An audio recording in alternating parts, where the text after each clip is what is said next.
When Elden Ring first came out in 2022, I was skeptical. It looked good and everyone loved it, but I wasn't sure it was for me.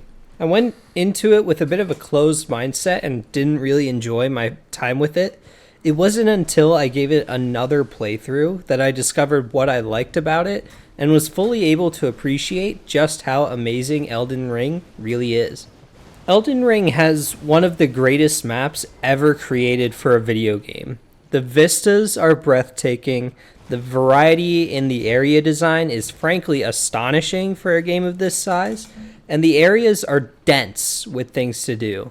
Limgrave is a great starting area because it feels the most standard of all of the areas in the game. The scenery is beautiful but a bit eerie. The greenery seems to take over the area, except for the massive castle in the background, and you get the sense that there's a lot more out there.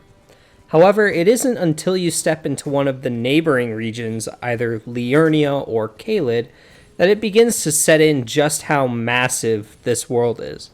Each region could conceivably be broken into their own video games given their size.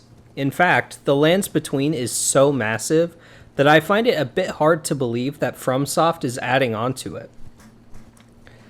Given the size, it's easy to assume that Elden Ring's world might be a bit thinly baked. This couldn't be further from the truth. The lore is abundant, and while there are some mysteries, the sheer history of this world is a credit to George R.R. Martin and the world-building team at FromSoft who made this possible. Each major boss has a rich background behind them that really adds weight to their fights, be it Radahn, who was an honorable soldier before he was corrupted by the Scarlet Rot, or Morgott, who bears the shame of his curse while also being the last king of the remaining society. Add to this the large number of different factions each individual boss can fall into, and you have a recipe for one of the most fully fleshed out post-apocalyptic worlds I've ever seen in a video game. Unfortunately, the actual narrative of the game itself leaves a lot to be desired. The player, Atarnished, arrives and just begins their assault on the lands between, growing ever stronger and killing the most powerful beings in the land. While the bosses themselves are incredible, most of them have no actual bearing on the player's journey besides being a roadblock. An attempt is made by the game to create something of a rivalry between the player and Morgott, but beyond that, the player has next to no relationship with the characters that they fight.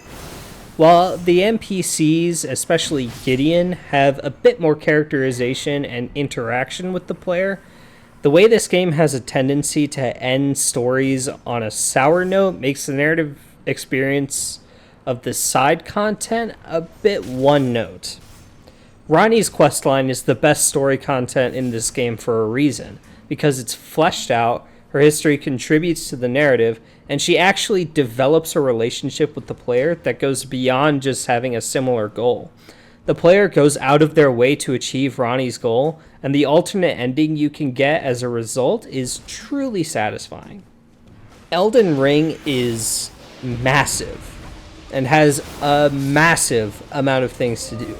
An abundance of mini-dungeons, a frankly absurd amount of bosses to fight, and a large amount of side content that can really recontextualize the main quest depending on what stuff you go for. Unfortunately, what had to be sacrificed to make this happen leaves a sour taste in a lot of people's mouths, specifically the sheer number of reused bosses.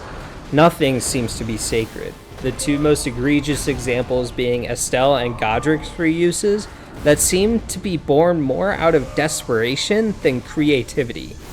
An argument could be made that Elden Ring is too big and the reused bosses are a symptom of this. I would tend to agree with that sentiment, but I can also see the other side. Elden Ring is so big that unless you are specifically going for a 100% playthrough and looking at guides, you are almost guaranteed to miss things. Especially how oddly specific some of the quest requirements can be, it's hard to imagine someone seeing everything on their first playthrough. As such, the reused bosses could be seen as a way to expose new players to bosses they might not have fought otherwise.